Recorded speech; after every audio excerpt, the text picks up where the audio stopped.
유능한 안보 튼튼한 국방을 위해 행군기가 함께합니다. 군대에 있는 당신, 걱정이 있다고요? 고민이 있다고요? 혹시 사랑하고 싶은가요? 사랑하고 있나요? 뭐가 걱정입니까? 제가 다 해결해 드릴게요. 딱딱한 군대요? 에이, 그게 언제적 군대 얘기래요? 요즘 군대 안 그래요. 군대 안에서 뭐 하고 쉬어야 할지 모르겠다며 그 또한 모두 알려드릴게요. 자, 저희가 왔습니다. 여기는 행군기입니다. 계속 박수! 박수! 생일이에요? 아유, 제가 드릴 말씀 있습니다.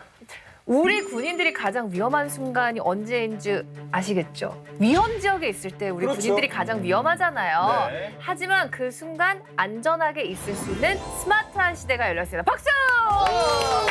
그래요? 뭔데요? 다목적 무인 차량이 시범 운영된다고 합니다. 다목적 무인 차량. 굉장히 궁금한데 혹시 뭐 영상 같은 건 없습니까? 보고 싶은데. 왜 없겠어요? 있습니다. 함께 보시죠. 오, 조정하는구나. 이야. 진짜 스마트다. 아, 드론 같이. 야, 오, 멋있다. 아, 저기서 이렇게 바로 공격도 할 수 있고. 야. 아, 저기 이제 짐도 싣고, 아, 수송도 하고. 아, 부상자도 수송할 수 있고. 자는 게 아닙니다.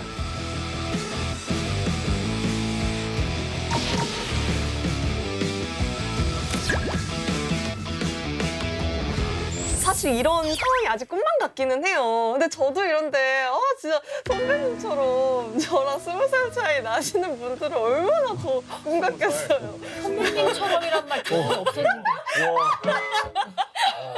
되게 신났네요, 이거. 네. 네. 진짜 저도 이 영상으로 봤는데도 믿기지가 않아요. 그렇죠. 예. 저 거짓말 아니에요? 안에 사람이 있는 거 아니야? 와, 신기하네. 자, 21세기에 발맞춰 나가는 스마트한 선진 병행을 응원하면서 저희 행군기도 발빠르게 시작해 보겠습니다. 행군기 연애상담소 프리한 사랑. 행복했던 연애에 빨간불이 켜져서 고민이시라고요. 장병들의 모든 연애 고민을 해결해 드립니다. 자유롭게 사랑하라. 행군기 연애상담소 프리한 사랑. 네, 장병들의 연애를 책임지는 푸사. 오늘은 어떤 사연이 도착했나요? 네, 오늘은 사랑의 기로에 놓인 고민 장병의 사연이 도착했다고 합니다. 달콤할 줄만 알았던 핑크빛 미래예요. 최근 찬물을 확 끼얹는 일이 일어났다고 하는데요. 과연 고민 장병에게 무슨 일이 생긴 건지 함께 만나볼까요? 그래요? 형님, 누님들, 더위는 잘 견디고 계시나요? 전 보기만 해도 마음이 정화되는 그녀가 있어서 괜찮아요. 밝다, 밝아. 입대 직전에 알게 된 사이라 주말 평일 가리지 않고 만났고 입대 후에도 별탈 없이 꾸준히 연락을 이어가고 있어요. 잘 됐네. 말 그대로 저의 연애 전선은 이상무, 아니 핑크빛이에요. 알게 된 지는 얼마 안 됐지만 앞으로 제 연애는 요즘 날씨처럼 불타오를 일만 남았다고 생각했죠. 근데 그건 저만의 착각이었을까요? 일주일 전. 오빠, 첫 휴가 얼마 안 남았지? 휴가 나오면 같이 전시회 갈래? 전에 피카소 전시회 보고 싶다고 했잖아. 오. 내가 그거 보고 싶어 하는 거 어떻게 알았어? 전에 애들이랑 있을 때 말했었잖아. 피카소 좋아한다며. 나도 좋아해서 기억했지. 너 진짜 센스 쩐다. 지나가는 말도 다 기억하고 취향도 비슷하고. 캬, 수민이밖에 없네. 네 덕에 군인이 전시회도 가고 호강하니까 그날 맛있는 거 사줄게. 에이, 여기서 끝나면 센스 민이 아니죠. 미술관 근처 맛집 서치까지 내가 끝냈어, 수리병. 그 동네에 완전 유명한 카레집 있대. 오빠 또 카레도 좋아하잖아. 오, 야, 센스, 야. 최고다. 3일 전 수민님 슬이병 석식 먹자마자 바로 달려왔습니다. 너는 밥 먹었어? 안 그래도 전화 시간이라 기다리고 있었는데. 뭐야? 너 감기 걸렸어? 목소리가 너무 안 좋은데? 병원은? 약은 먹었어? 아침부터 어지럽더니 갑자기 그러네. 아까 병원도 다녀왔어. 약도 먹고. 어제 통화할 때만 해도 괜찮더니 하루 만에 아프고 그래. 옆에 있지도 못하는데 걱정되잖아. 오빠가 그렇게 말하니까 엄청 감동적이다. 고마워. 내일 모레 휴가인데 무리하지 마. 무조건 네 몸이 우선이야. 알지? 무슨 소리야. 내일 병원 가서 주사 맞고 약도 잘 먹고 다 나와서 무조건 미술관 갈 거야 나. 드디어 D-Day! 첫 휴가날 극적으로 만났습니다. 쌩쌩하게 나와서 온 그녀는 정말 빛나도록 예쁘더라고요. 만나서 미술관도 가고 지구에서 제일 맛있는 카레도 먹었죠. 분위기요? 말해 뭐합니까? 너무 좋다. 색으로 표현하면 핑크빛, 맛으로 표현하면 달달함이었죠. 그리고 그날 밤 문제가 없어 보이는데? 수민아, 오늘 그 집 카레 진짜 맛있더라. 분위기도 너무 좋던데? 진짜 고마워. 에이, 오빠도 군인 티 별로 안 나던데? 옷도 이쁘더라. 근데 수민아, 너 주말에 뭐 해? 주말에 날씨 엄청 좋을 거래. 별거 없는데 왜? 그때도 오빠 휴가 중이잖아. 우리 만날 거 아니야? 응, 휴가 중이지. 그럼 우리 주말에 날씨도 좋고 하니까 나들이 안 갈래? 완전 좋다. 어디 그 식물원이나 공원 이런 데 갈까? 그럼 강화도 당일치기 여행 안 갈래? 바다도 보고 맛있는 것도 좀 먹고. 단둘이 여행? 오빠, 아무리 당일치기여도 그렇지 여행은 좀 그렇지 않아? 오빠 그렇게 안 봤는데 오빠 좀 되게 그렇다. 왜? 뭐가? 갑자기? 서로 연락하며 썸 탄 시간이 무려 6개월입니다. 6개월이면 반년이라고요. 전 정말 진심으로 그녀를 대하고 그녀도 저한테 마음이 있는 것 같은데 계속 같은 자리만 맴도는 썸남 썸녀예요. 저 진심으로 썸의 고리를 끊고 싶습니다. 여러분 저 좀 도와주세요. 우리나라에서 썸이라고 하면 약간 그 느낌 있잖아요. 그 간질간질하고 핑크빛, 약간 그 달달함 네. 느껴지잖아요. 수스윗. 아, 네. 바로 연인 직전의 단계가 그 썸이잖아요. 근데 지금은 조금 상황이 좀 비상인 것 같죠? 이번에는 정말 심각합니다. 네. 이분이 첫 휴가를 나온 거잖아요. 그럼 얼마나 준비를 많이 하고 첫 휴가는 진짜 좀 다릅니다. 두 번째 휴가랑 세 번째 휴가랑 또 달라요. 거기다 썸을 타고 있는데 얼마나 설렜겠어요. 뭐 오래 사귄 여친이어도 설레는데 썸녀야. 근데 휴가 때 첫 휴가 때 처음 만나고 그날 밤 통화하면서 놀러 가자고 했는데 오빠 좀 되게 그렇다. 패닉 상황일 수 있습니다. 그렇죠. 군대 안에서. 나는 진짜 요즘 젊은 친구들 보면 이해가 안 돼요. 왜 그렇게 썸을 타는 거야? 그냥 좋아하면 좋아한다고 이제 다이렉트로 딱 단도직입적으로 딱 얘기해서 사귀면 되지. 뭐 이렇게 멋있다. 썸 타서 좋은 게 뭐예요? 뭐 이유가 뭐예요? 제 주변에 또 젊은 친구들, 젊은이들을 보니까 이런 말을 들은 적이 있습니다. 썸이 연애보다 설레고 두근거린다. 이런 말을 했어요. 그러니까 썸 탈 때는 좀 헌신적인데 사귀고 나면 막상 좀 성의가 좀 없어지는 것 같다. 썸 탈 때만큼. 네, 그래서 요즘 몇몇 20대들 보면 오히려 연애보다 썸 타는 걸 더 좋아하는 경우도 많다고 하더라고요. 근데 사연 속에서 또 하나 걸렸던 게 여행이라는 단어를 썼는데 1박으로 가는 것도 아니고 당일치기로 갔다 오는 거면 그게 뭐 여행이야. 그냥 진짜 말 그대로 나들이지. 그렇죠. 그 아침 일찍 만나서 저녁에 헤어지면 그게 나들이죠. 뭐 여행이에요 그게. 그게 그건데. 보통 당일치기는 여행이라고 잘 안 하지만 또 뭐 20대 초반 나이를 생각하면은 썸 타는 사이라고 생각하면 부담스러울 수도 있겠죠. 그래요? 있겠죠. 그냥 최대한 이해해 보려고 하는 거예요. 20대 초반을 제가 어떻게 이해하겠어요. 최대한 노력 중이에요. 부담스러울 수도 있을 것 같다. 그래서 계속 이제 잘 지내다가 갑자기 오빠 좀 되게 그렇다라고 얘기를 한 거 아닐까. 아니면 혹시 제 생각에는 그 썸 타는 여친이 좀 더 한 발 더 멀리 나가서 생각하는 건 아닌가. 당일치기로 갔다 오자고 해놓고 배가 끊겼어. 뭐 이런 고전적인 수법으로 그러니까 썸인 줄 알고. 뭔가 뭐 그런 작전을 쓰지 않을까. 이게 너무 넘겨짚은 게 아닐까 싶기도 하고. 아니면 반대로 한 2박을 할 줄 알았는데 맞네. 아이고. 오빠 당일치기? 되게 그렇다. 나랑 선 긋는다. 무박? 무박? 아니 진짜 그럴 수도 있겠네요. 그럴 수도 있겠네요. 진짜 그 생각 못했네. 휴가도 더 남았는데. 근데 저는 한 가지 걸리는 게 기간이에요. 썸을 6개월이나 탄다? 이건 좀 긴 것 같거든요. 그러니까 이렇게 들어보니까 사연 속 여자분은 연애를 하고 싶다는 마음보다는 썸을 계속 타고 싶은 썸에 대한 애정이 더 많은 것 같기도 해요. 근데 왜 그러는 걸까요? 나 이 심리가 조금 궁금해요. 왜 썸만 타고 싶어 하는 걸까? 좀 어장관리라고 의심해 볼 수 있죠. 그렇죠. 맞아요. 뭐 가끔 어장관리 심한 분들은 그렇게 썸을 타는 사람이 몇 명 된다고 하잖아요. 그러니까 이 사람하고도 잘 될 수도 있으니까 아직 사귀는 단계까지는 안 가려고 하는. 저는 고백할 용기가 없는 사람인 것 같아요. 그러니까 고백해가지고 혹시 차이면 어떡해? 이 관계 다 깨져버리면 어떡해? 라고 그렇지. 하는 사람이 진짜 좋아하면 그렇게 생각할 수 있거든요. 자, 이 썸이라는 녀석이 연애로 가기 위한 발판입니다. 언제부터 단독으로 움직이는 녀석이 되는지 모르겠어요. 얘는 이제 원래 시기가 짧으면 짧을수록 좋은 거였잖아요. 그렇죠. 자, 고민장병의 행복한 미래를 위해 다른 분들은 썸에 대해 어떻게 생각하는지 그분을 모셔보았습니다. 코너 속의 코너, 수민이의 여심 저격, 여심 탐구 분석! 안녕하세요. 데이터 연애 전문가 지수민입니다. 20대를 대상으로 설문조사를 진행한 결과 썸에서 연인 관계로 발전할 수 있다고 답한 비율은 58.8%로 썸의 적당한 지속기간은 약 4주라고 답을 했습니다. 생각보다 낫다. 한 달. 네.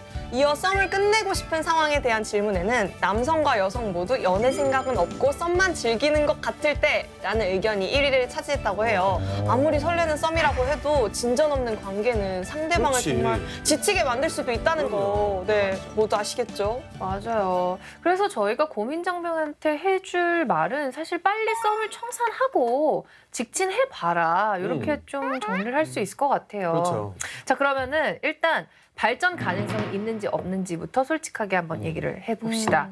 어떨 것 같으세요? 여러분들이 봤을 때 두 남녀는 썸을 청산하고 연애로 발전할 수 있을 것 같으세요? 일단 손 한번 들어볼까요? 발전 가능성이 있다. 한 반만 듣게요. 오, 그러면 없다. 확실하게 없습니다. 와, 없다. 네. 거의 반이네요. 2.5대 3인데 약간 가능성이 없다라는 의견이 조금 더 힘을 받는 것 같은데 비슷하네요. 네, 비슷하게 왜 그렇게 생각하는지 한번 들어볼게요. 중희님. 제 생각에 지금은 좀 발전 가능성이 이제 말한 대로 좀 없어 보이는데 이게 상대방은 그저 이제 고민 장병을 이제 친한 오빠라고 생각하고 있는 것 같아요. 그래서 이제 저는 이제 썸녀의 마지막 말에 좀 집중을 했는데 고민 장병과 확실하게 좀 선을 긋는 것처럼 보이더라고요. 그래서 발전 가능성이 좀 없다고 하는 게 맞는 것 같습니다. 그렇다. 저는 좀 반대로 발전 가능성이 충분히 있어 보이거든요. 우선 입대 전부터 시간을 굉장히 많이 데이트하면서 보냈어요. 그리고 즐거운 휴가를 같이 보낼 계획도 세우고 그다음에 서로 아프거나 서러운 일 있으면은 통화로 심리적인 교류도 많이 했습니다. 그래서 고백을 하고 남자가 좀 직접적으로 나간다면은 고백을 좀 받아줄 수 있는 가능성이 충분하지 않나라고 생각합니다. 네. 그럼 왜 한 반만 드신 거예요? 아니 일단 휴가 계획을 어떻게 보면 썸 타고 있는 여친이 세운 거잖아요. 피카소 어떤 그 그렇죠. 미술 전시회도 그렇고 그렇게 한다는 거 일단 그 썸녀도 그 고민 장병한테 마음이 있다는 얘기고. 근데 이제 그 부분이 좀 걸리는데 오빠 되게 좀 그렇다. 그렇다. 이 멘트가 한 번쯤 튕겨볼 수도 있는 거니까. 네네. 그런 걸 수도 있는데 너무 또 그걸 크게 받아들이는 거 아닌가. 네. 저는요, 오히려 이 여자친구분이 썸을 즐기는 분이 아니라고 생각해요. 보수적인 분인 거죠. 그럴 수 있네. 아니, 이 오빠 아직 사귀자는 얘기도 안 했는데 기다리고 있는데 난 사귀자는 말을 기다리고 있는데 갑자기 여행을 가자고? 내가 알던 오빠가 6개월 동안 잘못 알았나? 이런 생각이 들면서 오빠 좀 그렇다라고 얘기한 게 아닐까. 먼저 사귀자라고 얘기를 하기를 기다렸는데 갑자기 여행을 가자니까 이렇게 된 거죠. 그래. 그리고 여행 갈래, 바닷가로 여행 갈래라고 했을 때 서슴없이 응 좋아라고 얘기하면 뭔가 마음을 다 들켜버린 것 같고 그거는 좀 썸이 아니니까. 아름다운 해석이다. 저는 완전 반대로 생각했어요. 그래요? 이거는 남자 입장에서 우리 장병 입장에선 썸인데 여자분 입장에서 썸이 아닐 수도 있다라는 생각을 했어요. 그냥 친구로 생각을 하고 왜냐면 이게 떨리는 마음이 있으면 어디 좀 놀러 갈래라고 하면은 좀 설레어야 되거든요. 들키기 전에 한번 좀 설렜다가 튕겨야 되거든요. 그래? 근데 좀 그런 것 같아. 약간 이런 반응이 나와야 되는데 여행? 오빠 좀 그렇다. 라고 나왔다는 거는 친구 아니에요? 여자분은 썸이 아닐 수도 있다라는 생각까진 저는 했거든요. 그 나들이라고 했을 때는 좋아했단 말이에요. 그니까요. 네, 그렇죠. 좋아했어요. 식물원? 너무 좋다. 식물원? 공원 갈까? 이러면 근데 보수적이야. 내가 볼 때 보수적이야. 아니 식물원이랑 강화도랑 뭔 차이야? 그럼 동물원은 안 돼? 그거 아닐까요? 아니, 뭔가- 지역적으로 네. 네, 내 바운더리를 벗어난 거죠. 그쵸. 강화도니까. 맞아. 그거에 대한 좀 부담감이 있지 않았을까라는 생각을 하는데. 지역제 아니 뭐가 있어? 우리말 나들이 아닌 이상은 유교경 나들인데 무각으로 해결책을 한번 그러면 우리가 제시를 해봅시다. 우리의 고민장병을 위해서. 고민장병이 저는 직진하는 수밖에 없다고 생각해요. 어. 단도직입적으로 물어봐야죠. 맞아. 자, 나는 너가 좋다. 나는 우리가 썸이라고 생각을 했는데 어. 너는 어떠니? 저도 네네네네. 죽이 되든 밥이 되든. 그렇죠. 고백은 해야죠. 어. 고백은 해봐야 될 것 같아요. 그리고 네. 아쉬운 사람이 우물을 파야죠. 지금 제가 볼 때는 그 고민장병이 좀 많이 좀 더 아쉬운 것 같아서 직접 단도직입적으로 한번 물어보세요. 네. 맞습니다. 고민장병이 어쩌면 이 고백의 타이밍을 놓쳐가지고 6개월이나 썸을 탔던 건지도 몰라요. 그니까요. 그러니까 지금이라도 정식으로 얘기를 하시는 게 좋을 것 같습니다. 대신 장난스럽거나 뭐 휴가 때 전화하면서 뭐 그때 왜 그랬냐. 뭐 그렇게 추궁하지 말고 이제 행복하게 잘해주겠다라고 정식으로 진심을 다해서 마음을 전하면 좋을 것 같습니다. 저는 아예 좀 전공법으로 아예 연락을 끊어버리고 연락이 오게끔 오빠 왜 그래? 라는 문자가 오게끔 기다리는 거죠. 그럼 그때 사실 나는 좋은 마음으로 너와 이제 바다를 보러 가려고 했는데 너가 부담스러워 하니까 나도 생각이 많아졌다. 우리 무슨 사이니? 대답을 줘라고 조금 더 머리를 한번 써볼 것 같아요. 밀당을 조금 해볼 것 같아요. 왜냐하면 내가 만약에 이 상황에서 연락을 끊었는데 이 여자분도 연락이 안 온다? 그러면은 솔직히 99.9%의 확률로 이분은 마음이 없었던 거라고 봐도 무방할 것 같아요. 근데 연락이 왔어. 썸녀한테. 네. 오빠 왜 그래? 라고 했을 때 너 되게 참 그렇다. 이렇게 얘기하시면 안 됩니다. 네, 그런 마음을 숨기고 잘 얘기하셔야 돼요. 네, 맞아요. 썸녀분도 네. 그 사람 마음으로 장난하는 게 가장 나쁜 거라고 하잖아요. 그 남자분의 마음을 알면서도 관계를 발전시킬 생각이 없다면 더 이상 희망 고문하는 거는 옳지 않다는 거. 그렇죠. 본인도 맞습니다. 아시겠죠? 네. 누구나 이제 사람마다 걸음의 속도가 다르듯이 사랑의 속도도 다를 수 있어요. 네, 하지만 두 사람이 향하는 목적지가 같다면 충분히 천천히 발 맞춰서 나갈 수 있다고 생각을 합니다. 고민장병의 사랑 저희 행운기가 응원하겠습니다. 혹시 여러분도 달콤 쌉싸름한 사랑 고민에 속삭고 있나요? 그렇다면 자유롭게 사랑하라. 행복이 연애상담소 프리한 사랑의 문은 활짝 열려 있습니다. 언제든지 연락 주세요.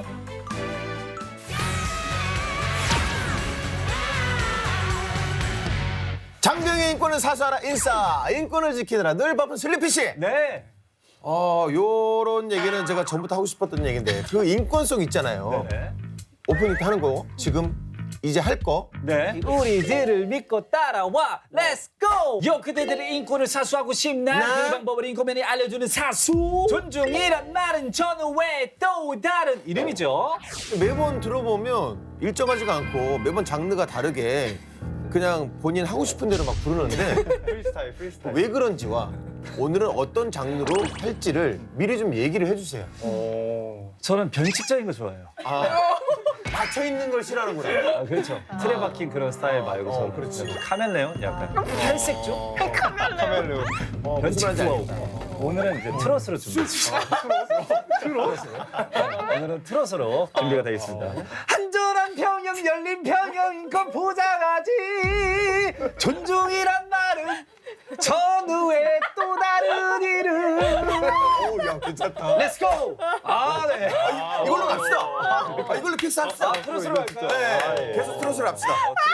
트롯은 한 4회 정도. 네, 좋아요.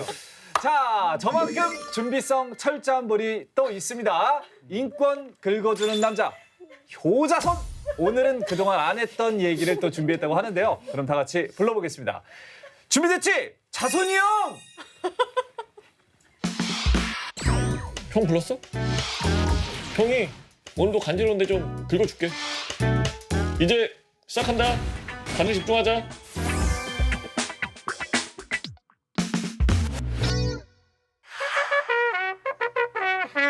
맞서 힘을 다하는 자세. 이병. 야, 이거 자, 손. 오늘 취사장 지원 너랑 나랑 할 테니까 준비해라. 알겠습니다. 혹시 제가 따로 준비할 거 없습니까? 가서 시키는 거나 잘해. 알겠습니다. 일병. 야, 보자. 오늘 취사장 지원 너랑 나랑 가야 되니까 준비해라. 저희 말씀이십니까? 이번에 3분대 아닙니까? 뭐 가라는데 어떡해. 휴가자 때문에 인원 부족한가 봐. 좀 그냥 해라. 알겠습니다. 상병. 야, 가면서 오늘 취사장 지원 나가래. 또 말입니까? 뭐 맨날 나갑니까?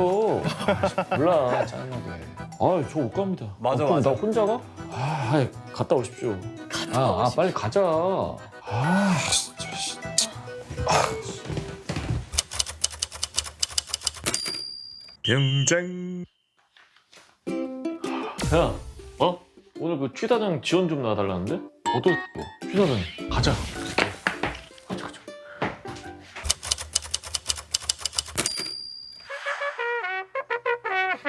이병.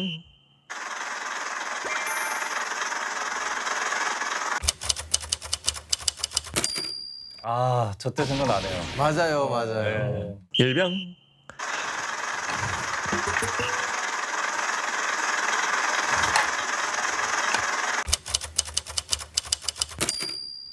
상병.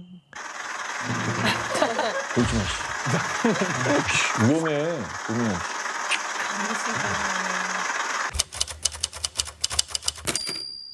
상병.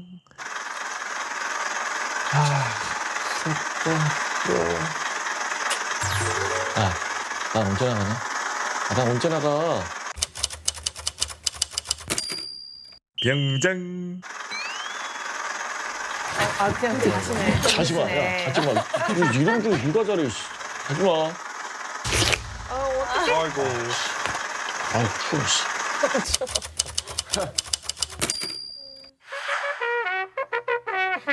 이병. 야, 자손아. 일병, 자, 손. 여기 내무실 한번 쭉 둘러봐봐. 알겠습니다. 애들 많지? 그렇습니다. 너 여기 있는 사람 다 전역해야 너 정말 처음 전역한다. 봤어요.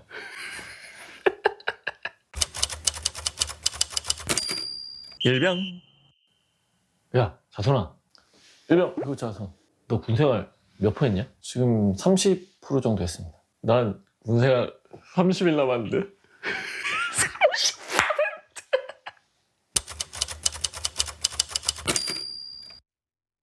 상병. 야, 3일 오전에 건조기 돌린 거 너냐? 그렇습니다. 순서 안 지키냐? 그래. 야, 상병 다니까 뭐라도 된 거 같냐? 네가 그럴 짬밥이야? 뭐 짝대기 3개 다니까 군생활이 만만해? 죄송합니다. 다 들어본 말이에요. 진짜요? 상병. 야, 자손아. 3일 할 말이 있는데 말씀하십시오. 내가 너 쭉 군생활 지켜봤을 때 넌 체질이야. 너 말도 박아라, 진짜. 저 말도 들었어. 왜? 어디가? 병장. 회장님, 왜? 코로나 때문에 휴가 취소했답니다. 코로나 때문에 휴가 취소했답니다. 아이씨. 짠나네. 진짜 그치.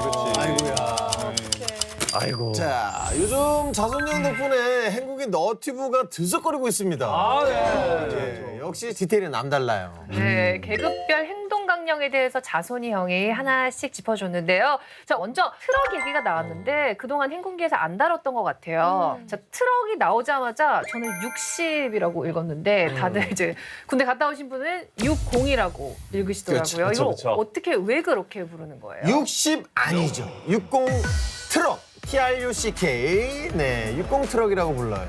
국군의 발이라고 할 정도로 상징적인 중형 군용 트럭인데 대한민국 군이 특히 육군이라면 60 트럭은 한 번씩 다 타봤습니다. 근데 얘가 이름이 많아요. 가장 많이 불리는 게 60 트럭이고 그리고 두돈반 카고 트럭이라고도 네 불리죠.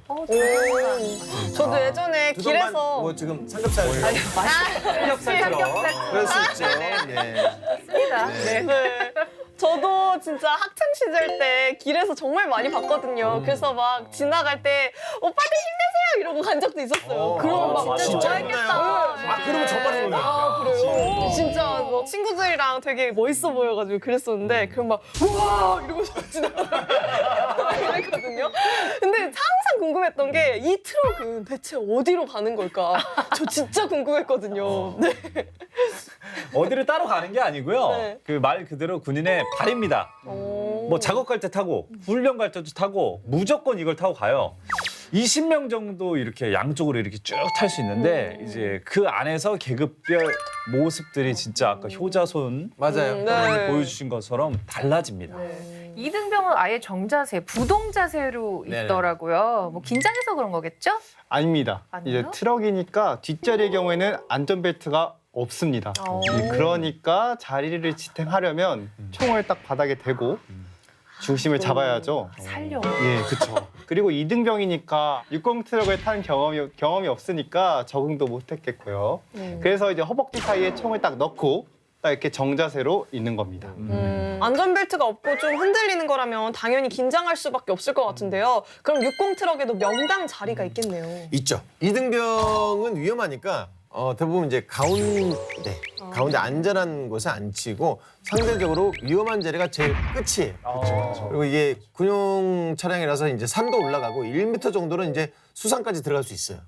예. 그리고 만약에 산에 올라간다 그러면 이제 엉덩이가 완전히 이제 자갈밭이잖아요. 진짜 이렇게 네. 쿠션이 근데 없잖아요. 진짜 그냥 밖으로 튀어나갈 정도인데 딴 건 몰라도 병장 자리는 정해져 있었어요. 여름엔 덥죠. 그러니까 바깥쪽. 겨울엔 춥죠. 그러니까 저 안쪽. 맞습니다. 그 계절에 따라서 바뀌긴 하지만 운전석 뒷자리를 가장 선호했었어요. 왜냐면 짐이 없으면 천막을 안 씌우고 다니는데 앞에 이제 가림막이 있으니까 바람도 안 불어요. 조수석이 간부가 타는 경우가 많으니까 여기가 사각지대입니다. 졸 수 있죠. 신나게. 안 보입니다. 그러네요. 그 작은 트럭 안에도 계급별로 자리가 있다는 거 오늘 처음 알았습니다. 자, 그리고 상병이 되면 자는 사람 찾아낸다고 했잖아요. 근데 아까 안전벨트도 없다고 하셨고 천막도 안 씌워져 있다고 했는데 어떻게 자죠? 엄청 흔들리는데 이러면서 어떻게 잠이 올까요?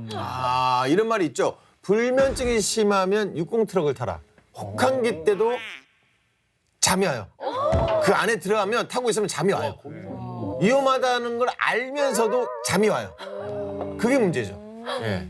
그런데 정말 위험한 행위잖아요. 하지 말아야 하고 주의를 통해 재발 방지를 해야겠는데요. 네. 이런 경우에 운행 책임자, 그러니까 간부가 안전수칙 준수를 지시했음에도 불구하고 불이행해서 잠을 잔 경우에는 복종의무 위반 지시불이행에 해당해서 근신처분은 징계를 받을 수 있습니다. 잊지 마시고 60 트럭을 타면은 안전수칙 준수 꼭 하셔야 됩니다. 맞아요. 거기서 안에서 이게 그 안전벨트가 없기 때문에 잠이 들면 떨어질 위험이 있기 때문에 정말 위험한 짓이에요. 진짜 위험해요. 네.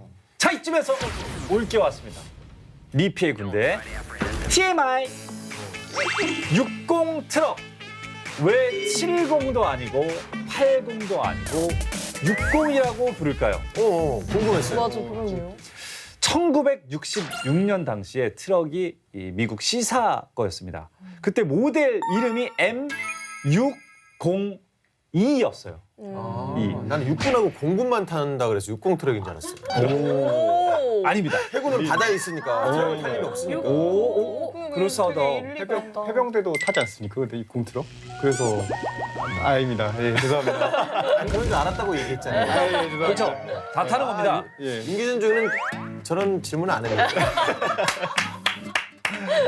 자, 뒤에 숫자가 602죠. 네. 거기서 2를 빼고 60만 남은 겁니다.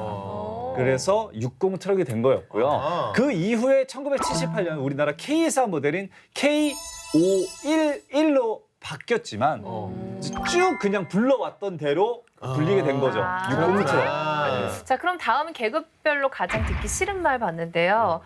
다 싫을 것 같아요. 첫 번째 이등병에 여기 있는 사람 다 전역해야 너도 전역한다. 이거 진짜 너무 잔인한 말 아닌가 진짜. 근데 잔인한 말인데 맞는 얘기예요. 그러니까 더 잔인하죠. 그렇죠. 근데 이제 그 이등병은 전역을 못할 것 같지만 다 전역합니다. 네, 시간은 가게 돼 있어요. 네, 중요한 거는 계급별로 올라가면서 듣기 싫은 말이 달라진다는 거죠. 네. 상병이 듣기 싫다고 했던 말 중에요. 상병 다니까 뭐라도 된 거 같냐? 짝대기 3개 다니까 군생활이 만만해? 이건 누가 봐도 병장이 한 말이잖아요. 그럼요. 이런 얘기 많이 들었어요. 음. 예. 근데 이거는 군대뿐만 아니라 누구나 다 이런 거 하나씩 있는 것 같아요. 직업에 관련해서 듣기 싫은 말들 다 있죠. 좀 있지 않아요? 아유, 그렇죠. 네. 뭐가 있나요, 아영 씨? 저는 저 하버드니까 뭐 영어로 해보세요, 막 이런 것도. 그런 것도 있고 뭐 표준어 뭐야? 아나운서니까 몰라. 이거의 표준어가 뭐야? 네. 뭐 이거 띄어쓰기는 어떻게 해야 돼? 맞춤법 뭐야? 띄어쓰기 어떻게? 찾아보세요. 저도 몰라요. 그리고 뭐 이제 뭐 아영 씨가 뭐 혹시 네. 나는 닭이 맛있더라. 그러면 뭐야? 아나운서가 닭이가 뭐야? 닭이 아니야? 뭐 이렇게 막 찝는 사람도 있고. 맞아요. 난 조금 거슬리죠. 맞아요. 다른 분들은 어떠세요? 저는 이제 뭐 어디 뭐 사석이든 어느 자리든 가면은 왜 특히 이제 소주 자리에서 웃겨봐. 노이로제 걸리겠어. 스트레스 받아. 웃겨봐. 처음 만났는데 통성명 하자마자 하는 말에 웃겨봐. 뭐야 그게? 뭐 어느 정도 좀 친한 사람이 그러면 이해라도 하지. 그렇죠. 웃겨. 그럼 어떻게 대응을 하세요? 예? 웃겨 처음 왔는데 안녕하세요. 웃겨봐. 어떻게 대응을 해야 돼요? 맞아. 그게 진짜 어떻게 그게 대응을 해야 돼? 신인 때라. 네. 근데 지금은 안 그러죠. 예? 지금도 해요. 지금도. 나중에 지쳐서 웃겨봐 그러면 그게 좀 이렇게 말싸움이 되니까 웃겨봐. 웃긴다. 웃긴데요? 웃기다. 안녕하세요. 웃기긴 하네요. 웃겨봐요. 비애죠? 어떤 직업의 비애? 예. 그 래퍼 같은 경우는 자 슬래피씨 래퍼시잖아요. 그 지금 느낌을 한번 프리스타일 랩으로 한번 들어볼까요 지금? 아니면 바로바로 뭐 지금 뭐 로고송을 한번 프리스타일로 이런 거는 굉장히 힘들었다. 왜냐면 프리스타일을 잘하시는 분들도 있긴 있는데 거의 다 뭐 힘들어 하거든요. 그렇지. 그렇죠. 여기는 행궁기 막 하면서 예전에 많이 했어요 근데. 저 같은 경우는 이제 법무관이면서 이제 변호사 자격을 갖고 있는데 변호사들한테 이런 말을 많이 해요. 야, 이번에 법 개정됐던데 이 법 알아? 그럼 저도 몰라요. 그러니까 그런 거. 아니 그리고 상담을 많이 할 것 같아. 상담 진짜 많이 오죠. 네. 근데 그 법의 전문가 되려면 그걸 공부를 해야 되잖아요. 그 공부를 안 하면은 몰라요. 답변해주면은 오히려 그 사람한테 더 독이 될 수가 있어요. 그러니까 저는 뭐 답변 상담이 오면은 최대한 안 하려고 해요. 또 군인이 계급 상관없이 듣기 싫은 말 누구나 통용되는 말이 3개가 있습니다. 들으면은 하실 거예요. 나다 싶으면 튀어나와. 한 3만 번 들었지. 정말. 요게 레전드죠. 네. 중대장은 너한테 실망했다.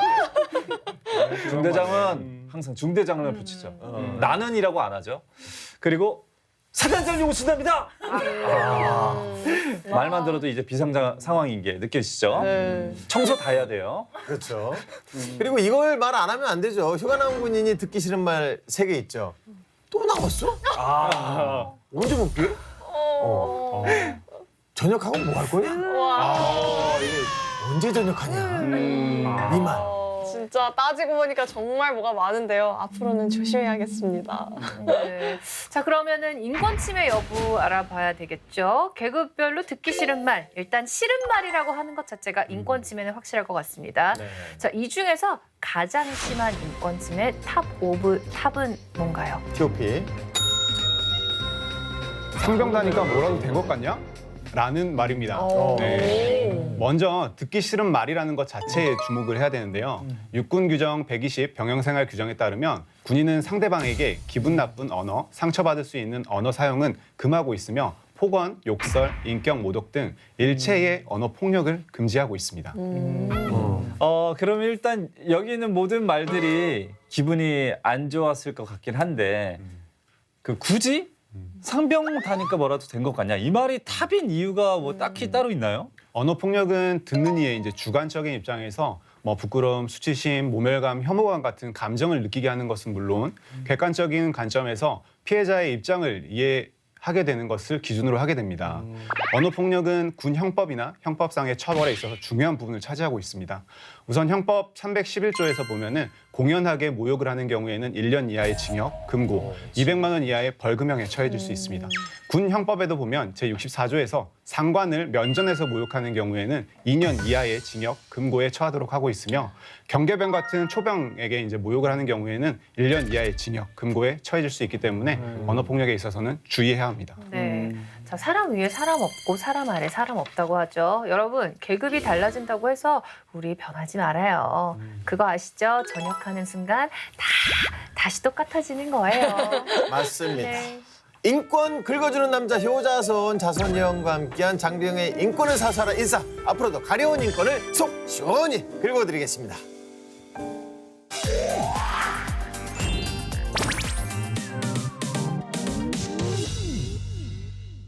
시간은 금이다. 금쪽 같은 여가 시간을 어떻게 보내야 할지 고민이시라면 그 고민 행군기가 말끔하게 해결해 드립니다. 장병 여가 시간 짜주기 프로젝트.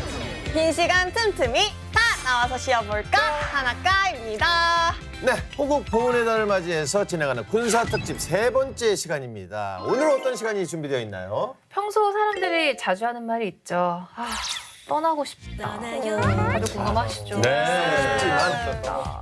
자, 근데 오늘 이분을 만나면 바로 짐 쌀 정도로 여행 충동이 든다고 하거든요. 그래요? 심지어 말만 잘하면 이분이 어디로까지 여행을 시켜주시냐면 과거로도 여행을 시켜주신다고 합니다. 타임머신? 투더 퓨처. 아니, 그런 분이 있습니까? 그럼 빨리 모셔봐야겠죠. 저희를 여행시켜 주실 멘토님 커튼을 걷어주시겠습니까?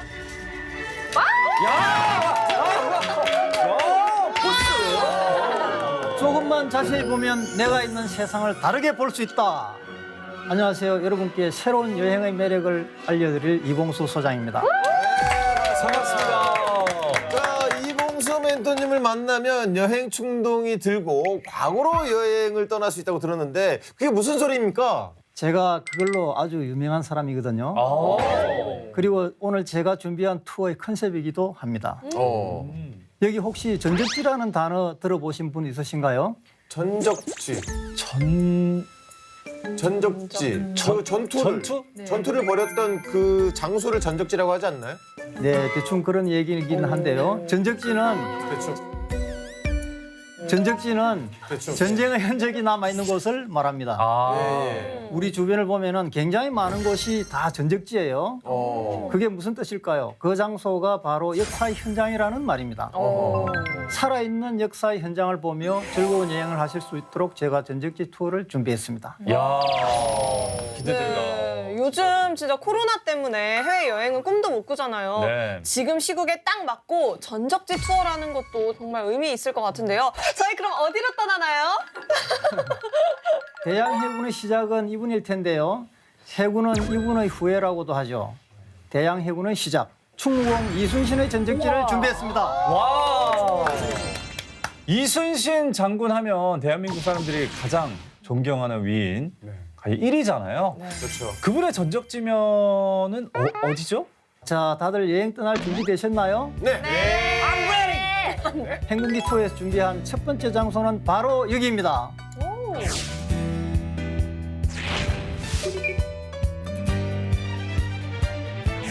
동양의 나폴리라고 불리는 통영은 아름다운 항구 도시인데요. 한산도는 통영에서 배를 타고 들어가야 하는 작은 섬입니다. 한산도 하면 말 안 해도 다들 아시죠? 이순신 장군 하면 떠오르는 대첩, 바로 한산대첩이죠. 네. 혹시 한산대첩에 대해 아는 분 있으세요? 이게 굉장히 큰 전쟁이었고 네. 그 이순신 장군의 지략이 돋보인 그런 전투였었어요. 예. 그리고 이 한산대첩 때 난중일기를 쓰신 걸로 제가 알고 있거든요. 아, 대단히 많이 알고 많이들 알고 계시네요. 한산대첩 했어가지고 예. 한산대첩이 왜 이렇게 중요하냐 하면은요. 왜군들이 육군이 평양까지 진격을 했는데 이순신 장군이 바다에서 완전히 그 해상 보급로를 끊어버렸기 때문입니다. 그리고 한산대첩 때 그 돋보였던 지략이 하깃진이라고 해서 네, 날개를 쫙 펼쳤던 네, 그 작전이 돋보였었죠. 예, 하깃진까지 아시는군요. 예, 1592년 7월 8일에 있었던 한산대첩은 조선 수군의 그 해전 중에서 가장 큰 전투가 바로 이곳에서 일어났다고 합니다. 네. 자, 여러분. 아까 배로 20-30분 이동했다고 했죠? 네. 네. 여기서 왜군과 어떻게 싸웠느냐가 중요합니다. 왜군들은 그 당시 견내랑이라는 좁은 곳에 처박혀 있었는데 이순신 장군은 판옥선 5, 6척을 먼저 넓은 바다에서 견내랑 쪽으로 보냅니다. 왜군은 이 5, 6척의 작은 배들을 보고는 신이 나서 공격을 하죠. 그게 바로 미끼였던 거예요. 평소 조선 수군의 전력을 과소평가했던 왜군은 거침없이 쫓아오고 퇴각하는 척하는 이순신 함대는 한산도 정도까지 밀려와서는 좌우섬에 숨어있던 우리 함대들이 일시에 튀어나와서 3개 부대로 나눠서 하깃진을 형성을 합니다.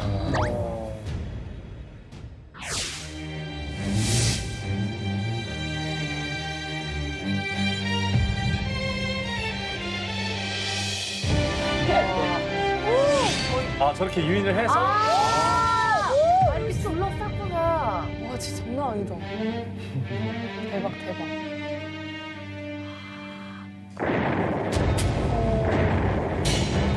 야, 거의 무슨 1만 대승이죠, 대승.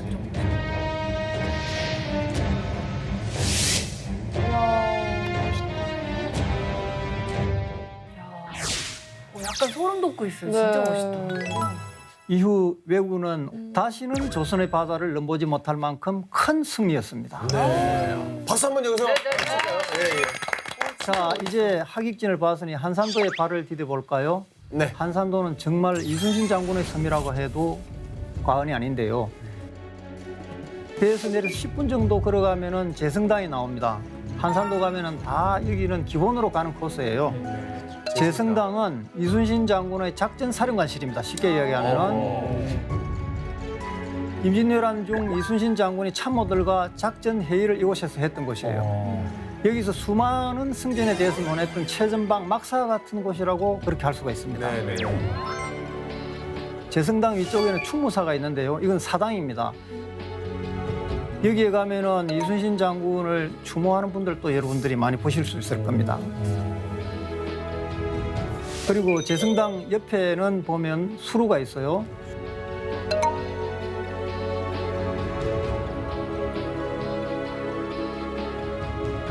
한산섬 달 밝은 밤에 수루에 혼자 앉아 큰 칼 옆에 차고 깊은 시름한 차에 어디서 일성 호가는 남의 애를 끄나니. 수루에 혼자 앉아. 수루에 가면 한산도가가 그대로 쓰여 있는 현판이 함께 보실 수가 있습니다.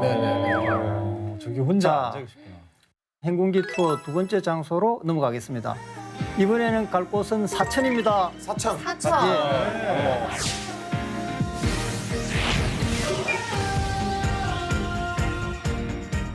이순신 장군 하면은 상징적으로 떠오르는 게 뭐죠, 여러분? 거북선. 그렇죠. 네, 역시 네. 거북선입니다. 행군기 투어에서 사천을 소개하는 이유가 바로 그겁니다. 여러분, 최초로 거북선이 투입된 전투가 사천해전이거든요. 그 전에 우리가 알아야 될 게 임진왜란은 무려 7년 동안 치러진 전쟁이었어요. 그런데 이순신 장군이 정말 굉장한 전략가이기도 하지만 운도 따라주는 영웅이라는 게 임진왜란 바로 전날 딱 하루 전에 거북선이 완성되었어요. 와 대박. 당연히 그때만 해도 금정도 안 되고 연습도 못 해봤지만 그래도 그게 어디예요? 행운이죠. 진짜 영웅은 타고나나 봐요. 이게 뭐 현명하신 것도 있어야 되지만 타이밍도 어떻게 딱 맞아서 진짜 운도 좋으셨네요. 근데 하루 전날 완성해서 어떻게 싸워요? 그게 가능했나요, 선생님? 여기서부터는 전략으로 갑니다. 지금 봐요. 지금 봐도 사천 쪽에는 바다가 깊어 보이지 않죠? 네네. 조선시대에는 이곳을 모지랑계라고 불렀는데요. 이곳은 수심이 낮으면서 바닷물이 빠지면은 넓은 모래밭이 나타나고 약 400여 년 전에는 해안선이 붙어 있었다고 해요. 이제 거북선으로 어떻게 싸웠냐? 사천에 있는 왜군 함대와 일전을 시작하려고 하는데 이 왜군들이 깊은 포구에 들어가서 정박을 하고 안 나오는 거예요, 그냥. 그래서 안으로 들어가기 위해서는 판옥 전선도 위험을 감수해야 되지만 일단 밀고 들어갑니다. 거기서 또 도와준 게 날씨였어요. 그날 안개가 자욱하게 끼었거든요. 네네. 그때 안개가 딱 그치니까 생긴 게 너무 이상한 거죠. 평소 알던 판옥선, 나무로 만든 판옥선이란 완전히 다른 거예요, 이게. 바로 코앞 가까이 오니까 화포가 나오고 등도 이상하게 생겼고 이게 완전히 게임 끝난 거죠, 그러니까. 사천해전에서 왜군 함대 13척 모두 격파됩니다. 하지만 조선 수군은 부상자 단 3명, 그게 끝입니다. 그래서 대한민국 사람들이 가장 존경하는 인물 1위인 것 같습니다. 정말 대단합니다. 들어도 대단한 게 다시금 느껴지는데 자, 근데 멘토님, 사천은 정말 거북선 마을이라고 해도 과언이 아닌 거겠죠? 여러분, 이제 사천에 가시면은 평생 볼 거북선은 다 보고 오실 수가 있어요. 예, 사천해전을 기념해가지고 사천시가 삼천포대교 공원에 당시 최초의 거북선과 흡사하게 재현해 놨습니다. 거기에다가 거북선 안에 천자총통, 황자총통 등 무기도 탑재되어 있고 노젓는 병사들, 그 병사들도 있어서 직접 타보면은 실제 그 당시의 거북선 느낌을 어느 정도 느낄 수가 있을 것입니다. 와, 이렇게 듣기만 해도 랜선 투어 진짜 제대로 하는 것 같은데요. 진짜 이번엔 저도 제대로 계획을 짜서 떠나봐야 되겠습니다. 네, 마지막 투어 장소까지 듣고 떠나시면 좋을 것 같은데요. 마지막 장소 바로 명량입니다. 영화도 있잖아요.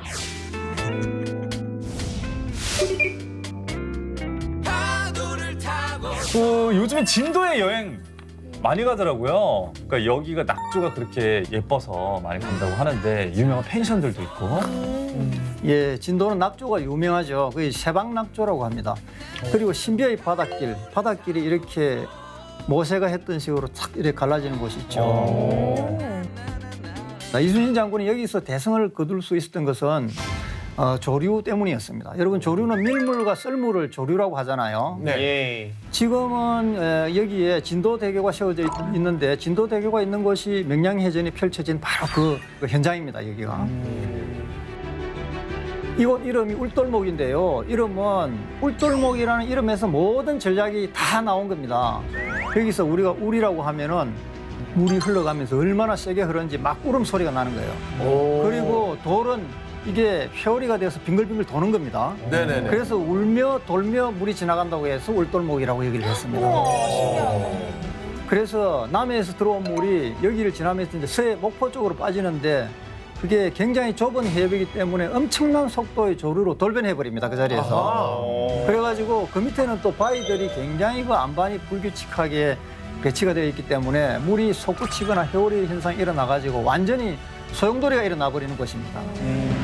아니 근데 물이 솟구치면서 바다가 우는 소리를 낸다는 게 사실 확 이게 믿겨지지가 않는데 좀 과장한 건 아닌가 하는 좀 의심이 조금 들긴 하거든요. 네, 알겠습니다. 한번 들려드릴게요. 한번 보세요. 예. 우와, 진짜 돈다. 우와, 회오리 같이 내가.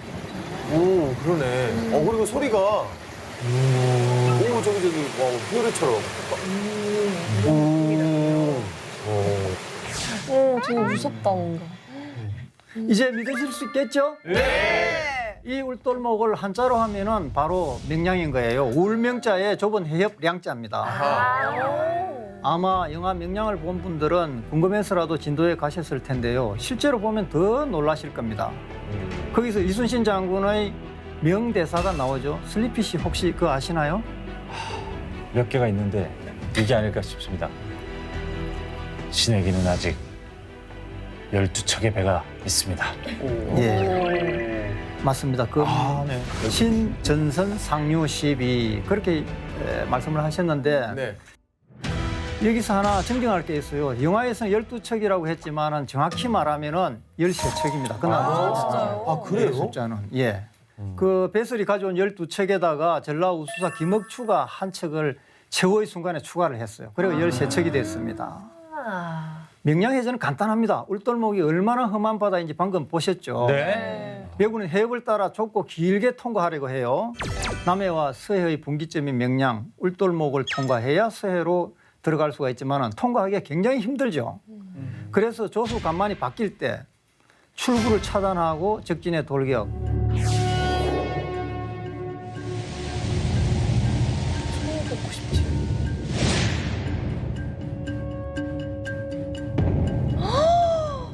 33대 13.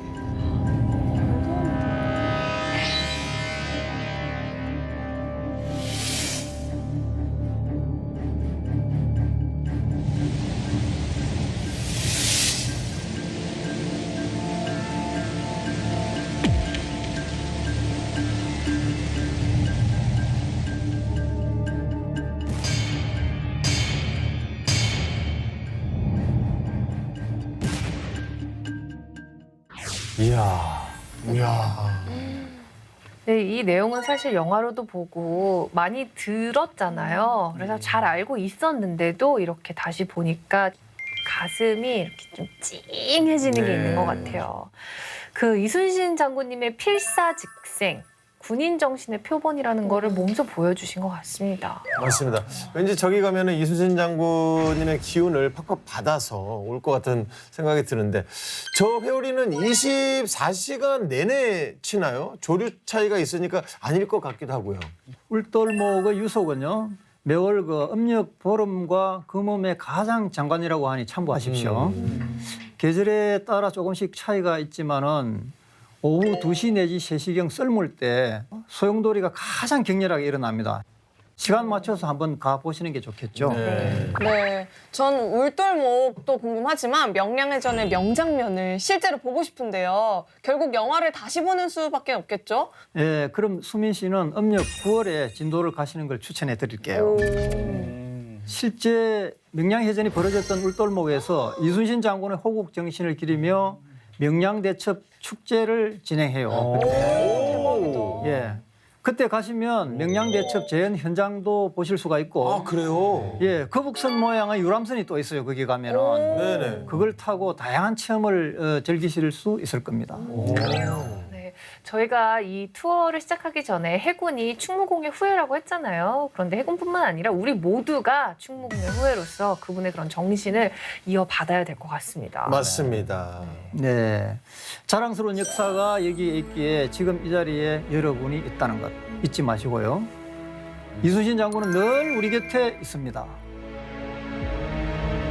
우리 모두 이순신 장군의 후손임을 자랑스러워 하셔도 됩니다. 오늘 투어는 여기까지입니다. 어떠셨나요? 정말 가슴이 웅장해지는 그런 느낌이었습니다. 너무 짧았어요. 그렇죠. 그 시간이 금방 네. 갔어요. 아, 근데 뭔가 생생하게 역사가 좀 이렇게 펼쳐지는 느낌이었어요. 네, 맞아요. 입체적으로 와닿았습니다. 네. 네. 다음 주에는 대한민국 국민이라면 절대 잊어서는 안 되는 전적기 투어 2탄으로 돌아오겠습니다. 궁금하죠? 예. 궁금하면 다음 주에 또 만나요.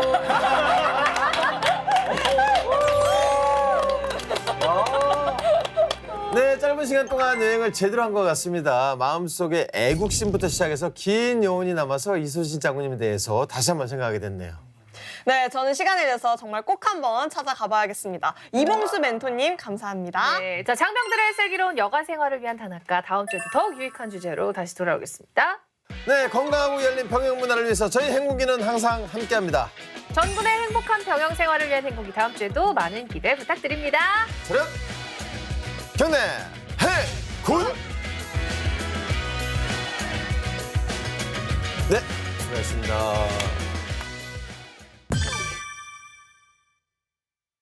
유독 내 여친에게만 그 기준이 엄격해지는 그 심리가 뭐라고 생각하세요? 너무 시원한 옷차림을 하고 있으니까 그거를 이제 다른 사람 말고 나만 보고 싶다. 배가 살짝 보이는 옷. 어마어마하지? 어마어마하지? 배가 보이는데 어마어마하지? 그러면 오늘 떠날 여행의 테마는 6.25 전쟁입니다. 외국인들 사이에서는 한국에 오면은 꼭 가봐야 하는 곳, 한국인이라면 한 번쯤은 가봐야 할. 행군기 투어 오늘의 여정은 여기입니다. That's what you do to me. 나는 알코올 프리건 다 취해. 마신 게